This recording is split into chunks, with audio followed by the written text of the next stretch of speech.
खबर, ग़ज़वा-ए हिंद पर एक बार फिर देश में बहस की शुरुआत हो चुकी है और ये बहस देवबंद के उस फतवे से और ज्यादा गर्मा चुकी है जिसमें देवबंद ने ग़ज़वा-ए हिंद को वैध ठहरा दिया है। अपने फतवे में देवबंद ने ग़ज़वा-ए हिंद का महिमा मंडन किया और इसके बाद एनसीपीसीआर ने सहारनपुर के एसएसपी डीएम को नोटिस भेज दिया। एफआईआर दर्ज कर 3 दिन में कार्रवाई की रिपोर्ट देने को कहा गया है। लेकिन यहाँ सवाल ये उठता है कि चुनाव से पहले ग़ज़वा-ए हिंद की बात संयोग है या फिर प्रयोग है। 2024 के चुनाव की सरगर्मियों के बीच में देवबंद का एक बार फिर से ऐसा फतवा सामने आया है जिसको लेकर विवाद स्वाभाविक है। ग़ज़वा-ए हिंद जिसके नाम में ही अपने आप सब कुछ छिपा हुआ है, जिसके मायने बिल्कुल क्लियर है। ग़ज़वा-ए हिंद जब भी कोई कहता है तो समझ में आता है कि सीधे उसको भारत विरोधी गतिविधियों में संलिप्त होना है। देश भर में लाखों बच्चे, दुनिया भर के करोड़ों बच्चे दारुल उलूम देवबंद से प्रेरित शिक्षा प्रणाली का इस्तेमाल करके इस्लामिक शिक्षा हासिल करते हैं। ऐसे में दारुल उलूम देवबंद अगर ये कहता है कि ग़ज़वा-ए हिंद करना जायज है तो निश्चित रूप से वो राष्ट्रद्रोह की श्रेणी में आता है। हमने सहारनपुर जिले के कलेक्टर और एसपी को नोटिस करके दारुल उलूम देवबंद पर एफआईआर दर्ज करने के लिए निर्देश दिया है। तो देवबंद के फतवे को बीजेपी ने देश के संविधान का अपमान बता दिया है। हम आपको दिखाते हैं कि बीजेपी ने इसको लेकर क्या कुछ कहा है। कहावत है कि सच्चाई छुप नहीं सकती झूठे उसूलों से और सुगंध आ नहीं सकती कागज के फूलों से। यही हाल इनकी है, यही हाल इस कट्टरपंथी संस्थाओं की है।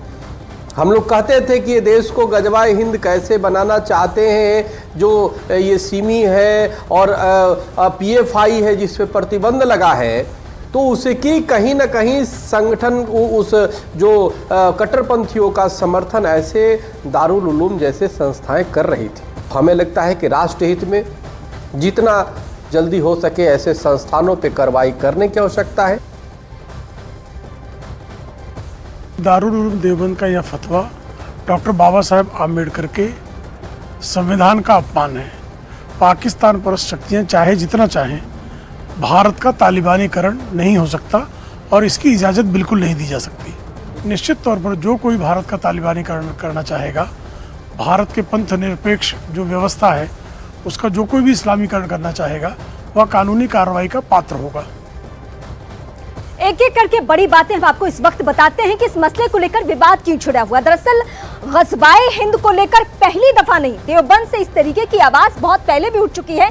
लेकिन एक व्यक्ति के सवाल पूछने पे कि ग़ज़वा-ए हिंद है क्या, तो सीधे देवबंद की तरफ से क्या बताया जाता है, वो दारुल उलूम देवबंद जहां से देश भर के मदरसों का संचालन होता है, आप यूं कह सकते हैं कि हस्तक्षेप होता है और वहां से लाखों बच्चे पढ़कर निकलते हैं। उन बच्चों के दिमाग में क्या ये जहर भरने की कोशिश हो रही है?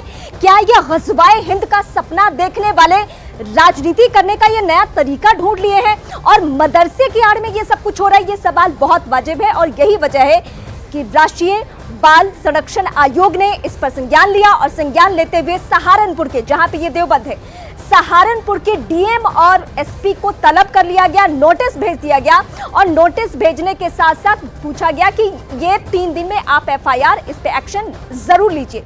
इस वक्त की सबसे बड़ी जानकारी हम आपको यही बता रहे हैं। लेकिन ग़ज़वा-ए हिंद की चर्चा जब भी होती है तो एक ही जवाब मिलता है कि ये भारत विरोधी गतिविधि है, क्योंकि ग़ज़वा-ए हिंद शब्द का जब शाब्दिक अर्थ आप निकाल कर देखेंगे तो इसके मायने ही यही होते हैं कि हिंद पर जो इस्लामिक गतिविधियां करते हैं वो हिंद पर कब्जा करना चाहते हैं, वो चाहते हैं कि इस्लामिक कंट्री बन जाए। इस तरीके से इसके मायने हैं। ग़ज़वा-ए हिंद को लेकर जो फतवा देवबंद की तरफ से जारी किया गया है उसको लेकर बवाल मचा हुआ है। बीजेपी के एक के बाद एक कई लीडर सामने आ चुके हैं और वो इस पे प्रतिक्रिया दे रहे हैं और सबसे ज्यादा जो बड़ी बातें हुई है वो राष्ट्रीय बाल संरक्षण आयोग की तरफ से। उन्होंने सीधे कहा है कि इस मामले को लेकर एफआईआर हर हाल में होनी चाहिए। 3 दिनों में उन्हें रिपोर्ट चाहिए कि 3 दिनों के भीतर ये बताया जाए कि इसको लेकर क्या एक्शन हुआ है। सवाल ये अहम है कि क्या देश भर के जितने मदरसे हैं उसमें इसी तरीके की बातें फैलाने की कोशिश होती है? क्या पढ़ाई के आड़ में ये सब कुछ हो रहा है? इस्लाम में ग़ज़वा-ए हिंद का मतलब क्या होता है, पहले वो समझिए। इस्लाम में ग़ज़वा-ए हिंद का अर्थ सामान्य तौर पर पहले काफिरों को जीतने के लिए किए गए युद्ध के लिए किया जाता था। युद्ध को ग़ज़वा भी कहा जाता है। काफिरों के खिलाफ जीते गए युद्ध में विजय को गाजी कहा जाता है। और जब इस्लाम को भारतवर्ष में फैलाने की कोशिश की गई थी तब इसके लिए ग़ज़वाए हिंद शब्द का प्रयोग किया गया था। और ये तब की बातें हैं जब मुगलों का शासन था, लेकिन आज की तारीख में जब ये भारतवर्ष संविधान से चल रहा है, जो मुस्लिम वर्ग के लोग भी संविधान की दुहाई देते हैं कि इस देश में कानून है, संविधान है, तो फिर ये ग़ज़वाए हिंद शब्द का इस्तेमाल क्यों हो रहा है, ये फतवे के तौर पे सामने क्यों आया है, ये सवाल सबसे ज्यादा अहम है।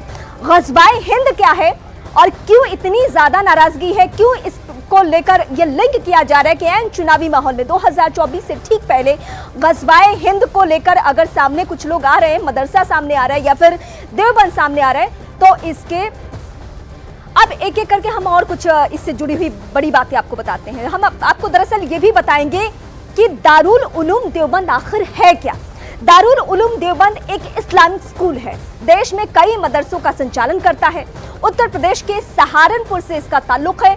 दारुल उलूम की स्थापना कब हुई है? 1866 में।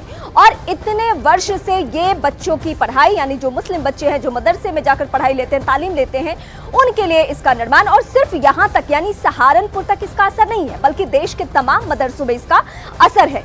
लेकिन अब यहाँ से जो आवाज उठी है वो आवाज क्या है? ग़ज़वाए हिंद को लेकर। जब भी ग़ज़वाए हिंद को लेकर सवाल उठाए जाते हैं, जब भी इसको लेकर बातें की जाती है, तो सबसे ज्यादा असर इसका कहां होता है? उन तमाम लोगों के दिमाग पर जो हमेशा से भारत विरोधी गतिविधियों का ख्वाब देखते हैं, वो हमेशा ऐसी ही चीजों में संलिप्त रहते हैं। और ऐसे में अब हम जरा विवादों की भी बात करें। दारुल उलूम की स्थापना के साथ साथ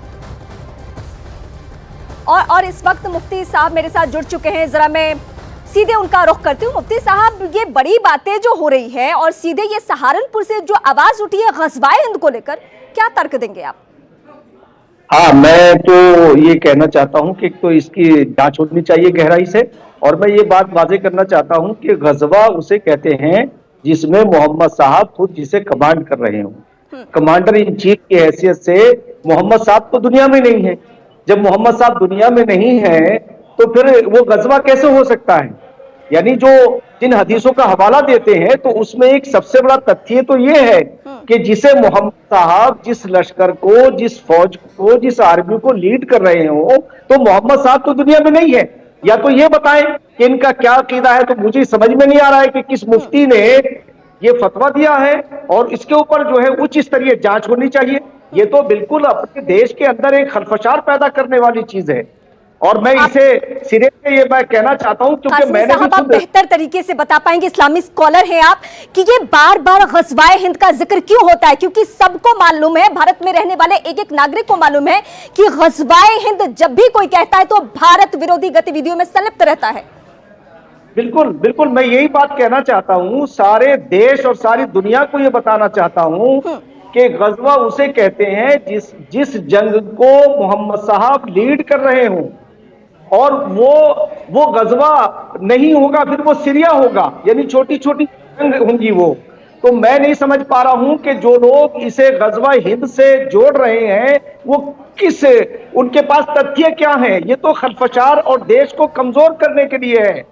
मैं सिरे से इस बात के लिए गवर्नमेंट से ये अपील करता हूं कि वो ऐसे तथ्यों, ऐसे लोगों की जांच करें, और जांच भी बड़ी गहराई से करनी चाहिए कि इसके पीछे कौन का ठीक है, मैं आपका बिल्कुल रुख करूंगी। लेकिन इस बीच बीजेपी नेता संगीत सोम मेरे साथ जुड़ चुके हैं। संगीत जी, बहुत स्वागत है आपका। सीधा सवाल मेरा, 2024 के चुनावी माहौल में ग़ज़वाए हिंद का जिक्र क्या ये संयोग है या फिर प्रयोग है? देखिए, ये प्रयोग तो बहुत पुराने होते आए हैं। आप जान ही रहे होंगे कि बिहार में क्या हुआ। और अगर आप देवबंद की बात करेंगे तो देवबंद से और उम्मीद आप क्या कर सकते हैं? देवबंद में केवल यही होता है। देवबंद में लादेन से लेकर बगदादी तक उसी विचार से जुड़े हुए लोग रहे हैं। तो देवबंद में तो हमेशा इस काम हुआ है। कब नहीं, हमारी इंटेलिजेंस ने हमेशा बताया है कि देवबंद आतंकी गतिविधियों में लिप्त है, आतंकी यहाँ से पकड़े जाते हैं, हमेशा होता है। तो ये कौन सा नया काम देवबंद ने किया है? देवबंद तो हमेशा से इसी काम को करता आया है।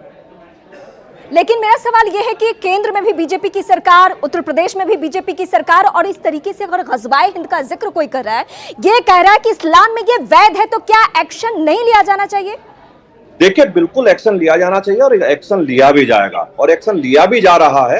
आप निश्चित समझिए कि इनकी इस तरीके की चाल, कोई भी इस तरीके का गजवा हिंद की जो ये बात करते हैं, ये बिहार में भी जब आपने देखा था कि बिहार में जब एनआईए ने प्रधानमंत्री जी की रैली के पहले छापे मारे थे तो वहां से बाकायदा पंपलेट मिले थे गजवा हिंद के 47 में जब हिंदुस्तान आजादी के 100 साल पूरे कर रहा होगा तो गजवा हिंद हिंदुस्तान बन रहा होगा, लेकिन कुछ कर तो नहीं पाए ना, पकड़े गए, जेल गए। और आगे भी मैं गारंटी से आपको कह रहा हूं और मैं इससे आगे बढ़ के कहता हूं, हो सकता है मेरी इस बात को लोग बहुत गलत लेते हैं, मैं तो ये कहता हूं कि देवबंद जैसी जितनी ये संस्थाएं हैं ये आतंक पैदा करने वाली संस्थाएं हैं। ये संस्थाएं तो तुरंत इन पे बंद होना चाहिए, इन पे बैन लगना चाहिए और मेरे हिसाब से वो लगेगा, आप निश्चित समझिए।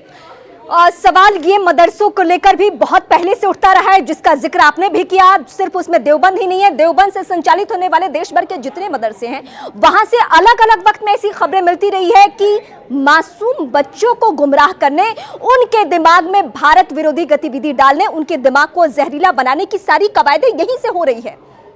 आप एक बात देखिए रीमा जी कि कहां जब सरकार मदरसों की मदद करना चाहती है, उन्हें हाईटेक करना चाहती है, कहती है कि हम इसमें इंटरनेट की सुविधा देंगे, टीचर देंगे, हमेशा मना कर देते हैं, हमेशा विरोध कर देते हैं। आप जानते हैं चूंकि वहां से केवल चाहे देवबंद हो, चाहे अलीगढ़ हो, चाहे जितने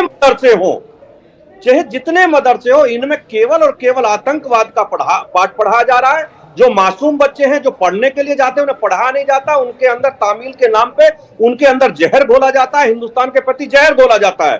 और ये वो सांप है, वो कोबरा सांप है, जहां का दूध पीते हुए डसने का काम करते हैं ये। मैं तो यही आपको कह रहा हूं, पहले मैंने कहा जब इस पे बखेड़ा हुआ, मैं आज भी कह रहा हूं कि ये वो सांप है कि जो जिसका दूध पिएंगे उसे डसने का काम करेंगे। और ये आज हिंदुस्तान में बैठ के यही गतिविधि कर रहे हैं, ये कभी सफल नहीं हो पाएंगे। ये जितनी ताकत लगा ले सफल नहीं हो पाएंगे, कार्रवाई होगी, जेल जाएंगे और ये देवबंद जैसी संस्थाएं बंद होंगी और हिंदुस्तान में बंद होने का समय आ रहा है अभी। संगीत जी, मुझे जरा ये दो तरीके के मुस्लिमों का फर्क समझना है। एक जो विपक्षी पार्टियां देश की ये बताती है कि मुस्लिम डरा हुआ है, एक वो मुस्लिम वर्ग जो कि देश के प्रधानमंत्री की तमाम योजनाओं का फायदा उठाते हैं और वो स्वीकारते भी कि हम खुश हैं। ये क्या डरा हुआ ही मुस्लिम जो है वो इस तरीके से गतिविधियों में संलिप्त हो रहा है, यानी वो गुमराह हो रहा है, कभी पीएफआई के तौर पे, कभी इस तरीके से गज़वाए हिंद का ख्वाब देखते हुए आगे बढ़ रहा है? देखिए मुस्लिम कहीं डरा हुआ नहीं है। हिंदुस्तान पिछले 10 साल से तरक्की की तरफ जा रहा है। माननीय देश के प्रधानमंत्री नरेंद्र मोदी जी के नेतृत्व में देश बढ़ रहा है, देश विकसित देश बनने जा रहा है। ये तो जो इनके नेता लोग हैं, जो इनके मुल्ला मौलवी हैं, ये उन्हें पढ़ा पढ़ाने की कोशिश करते हैं, ये उन्हें पढ़ा पढ़ाते हैं, उनके मन में जहर खोलते हैं। और ये सब लोग जब तक जेल नहीं जाएंगे, इन पर रासुका जैसी कार्रवाई नहीं होगी, तब तक इन पे लगाम नहीं लगेगी। इन पे कार्रवाई हो। और कोई, मैं फिर कह रहा हूं, हिंदुस्तान में कोई मुस्लिम डरा हुआ नहीं है। आप पूरी दुनिया में चले जाइए, इतना सेफ मुस्लिम कहीं नहीं है जितना कि हिंदुस्तान में है। जितने हिंदुस्तान में खुल के अपनी बात रख सकता है कहीं नहीं है। पाकिस्तान की हालत देख लीजिए ना, एक दूसरे को मार रहे हैं, ब्लास्ट कर रहे हैं, रोज कटोरा लेके हाथ में घूम रहे हैं, भूखे मर रहे हैं। और हिंदुस्तान में इसी एंगल से आपसे समझना भी चाहती थी कि उत्तर प्रदेश में है सहारनपुर, सहारनपुर में है दारुल उलूम और देवबंद, और वहां से इस तरीके की आवाज उठती है कि जो गज़वाए हिंद है वो सही है, वो इस्लाम में वैध है, और फिर भी लोग कहते हैं कि मुस्लिम डरे हुए हैं। बिल्कुल, देखिए मैंने अभी आपको बताया ना, इनके नेता हो, ये ओवैसी जैसे नेता, इनके जो मौलाना ये बैठे हैं, ये अनपढ़ गंवार मौलाना है, इन्हें पता तो कुछ होता नहीं है। ये गंवार इन बच्चों को यहाँ आतंक का पाठ पढ़ाते हैं और बाहर से फंडिंग लेते हैं। ये बाहर से फंडिंग लेते हैं और इस तरीके की ये बात करते हैं। मैं बता रहा हूं कि ये जान चुके हैं, ये मुस्लिम को डरा हुआ इसलिए बता रहे हैं कि अब भारत बदल चुका है। वो भारत ये भारत नहीं है कि इनके डराने से मुस्लिम डरेगा और इनके कहने से मुस्लिम इनके कहने से काम करेगा। बिल्कुल नहीं करेगा। ये कितना ही गज़वाए हिंद के ख्वाब देखता रहे, हिंदुस्तान सनातनी देश है, हिंदुस्तान सब धर्म का देश है, हिंदुस्तान में कोई कुछ नहीं कर सकता। और हिंदुस्तान जिस तरीके से रामलला का मंदिर बना है, अभी आप देखिए कि इसी तरीके से अपनी विरासत को संभालते हुए विकास की तरफ बढ़ेगा। क्या ये माना जाए, मैं एक आखिरी सवाल आपसे ले लूं, क्या ये माना जाए कि बैक सपोर्ट में कोई और है, कह कोई और रहा है लेकिन कहलवा कोई और रहा है? मैं तो हमेशा से कहता हूं, इनके आका बैठे हैं पाकिस्तान में, बैठे हैं इनके विदेशों में, इनके आका बैठे हुए हैं पाकिस्तान जैसी जगह में, इनके आका बैठे हैं, उनसे फंडिंग लेकर इस काम को करते हैं।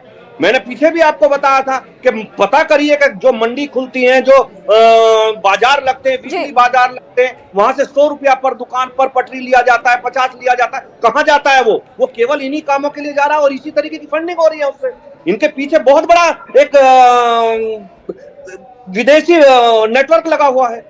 बिल्कुल, हमें वक्त देने के लिए बहुत शुक्रिया। मौलाना साजिद रशीदी अध्यक्ष हैं ऑल इंडिया इमाम एसोसिएशन के, वो इस वक्त मेरे साथ जुड़ चुके हैं। रशीदी साहब, मुझे आपसे सीधा ये समझना है कि आप लोग अलग अलग वक्त में अलग अलग बयानबाजियां करते हैं, लेकिन एनआईए की कई रिपोर्ट्स सामने आ चुकी है जिस